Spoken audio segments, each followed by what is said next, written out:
Hello, squirrels. Woo. I'm going to try to read chapter 4 and 5 if they're both short. We'll see.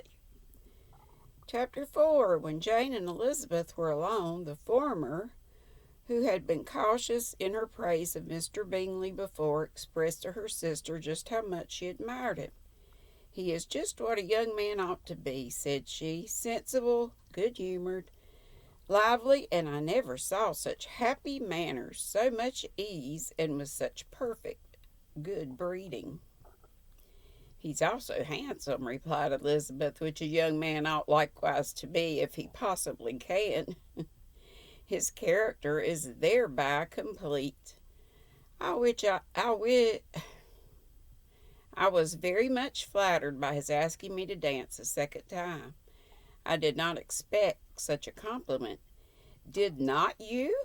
I did for you, but that's one great difference between us. Compliments always take you by surprise, and me never. What could be more natural than his asking you again? He could not help seeing that you were about 5 times as pretty as every other woman in the room. No thanks to his gallantry for that. But he certainly is very agreeable, and I give you leave to like him. You have liked many a stupider person."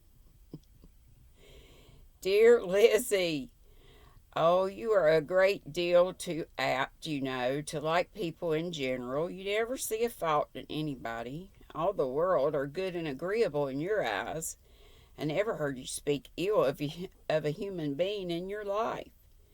I would not wish to be hasty in censuring anyone, but I always speak what I think.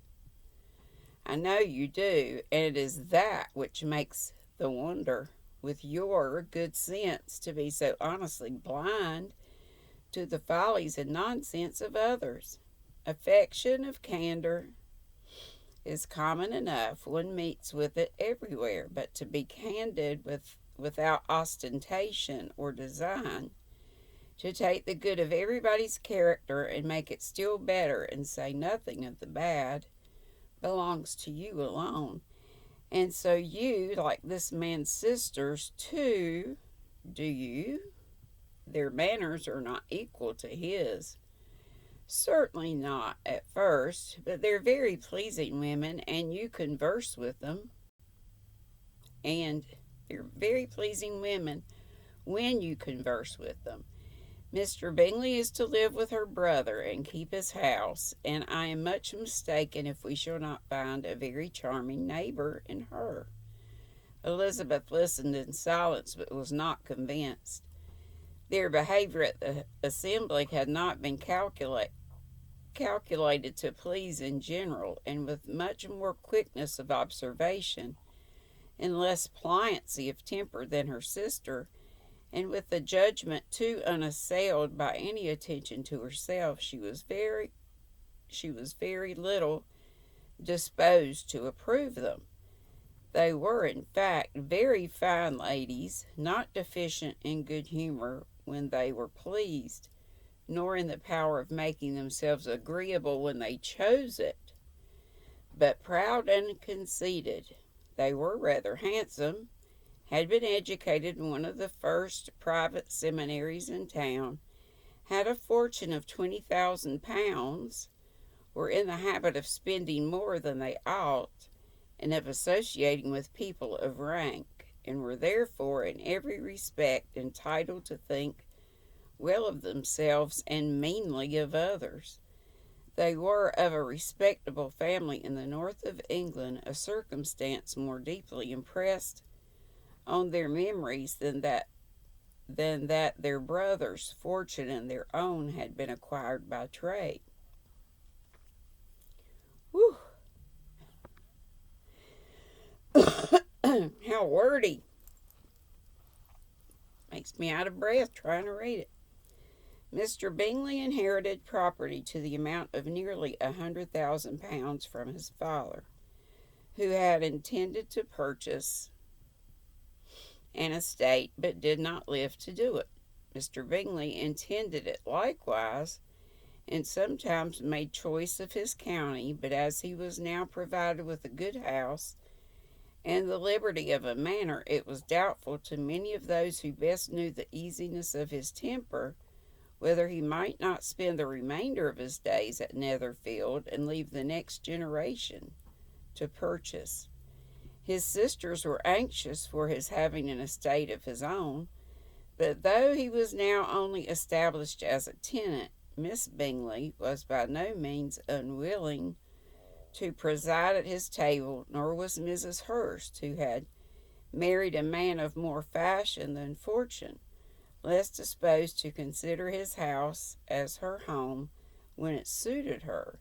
Mr. Bingley had not been of age 2 years when he was tempted by an accidental recommendation to look at Netherfield House.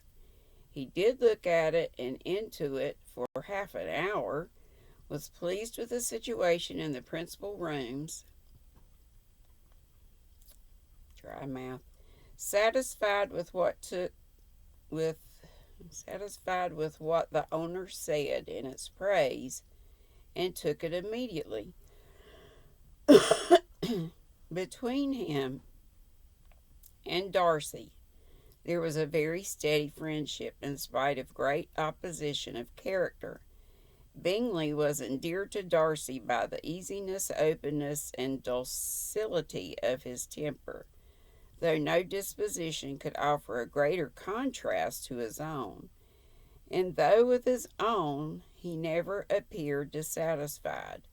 On the strength of Darcy's regard, Bingley had the firmest reliance, and of his judgment the highest opinion. In understanding, Darcy was the superior. Bingley was by no means deficient, but Darcy was clever. He was at the same time haughty, reserved, and fastidious, and his manners, though well bred, were not inviting. In that respect, his friend had greatly the advantage. Bingley was sure of being liked wherever he appeared. Darcy was continually giving offence. The manner in which they spoke of the Meryton assembly was sufficiently characteristic. Bingley had never met with more pleasant people or prettier girls in his life. Everybody had been most kind and attentive to him. There had been no formality, no stiffness. He had soon felt acquainted with all the room, and as to Miss Bennet, he could not conceive an angel more beautiful. Darcy, on the contrary, had seen a collection of people in whom there was little beauty and no fashion, for none of whom he had felt the smallest interest, and from none received either attention or pleasure. Miss Bennet he acknowledged to be pretty, but she smiled too much. Mrs. Hurst and her sister allowed it to be so, but still they admired her and liked her, and pronounced her to be a sweet girl, and one whom they would not object to know more of. Miss Bennet was therefore established as a sweet girl, and their brother felt authorized by such commendation to think of her as he chose. That's all chapter 4. And it was fairly short, but y'all, dry mouth has struck, so I am going to stop. Sorry. I might get back to chapter 5 today, though. We'll see. We are live at 5 today. Means it is Friday, TGIF, and it's not Friday the 13th. It's Friday the 14th. February 14th, and you know what that means. Happy Valentine's. Got a couple Valentine's cards and my heart attack in a box. That was so great. Thanks to all of you. All of you are my Valentines. Mwah. See y'all later. Be sweet. Ah, here we go. And don't be ugly. Love you all. Bye bye.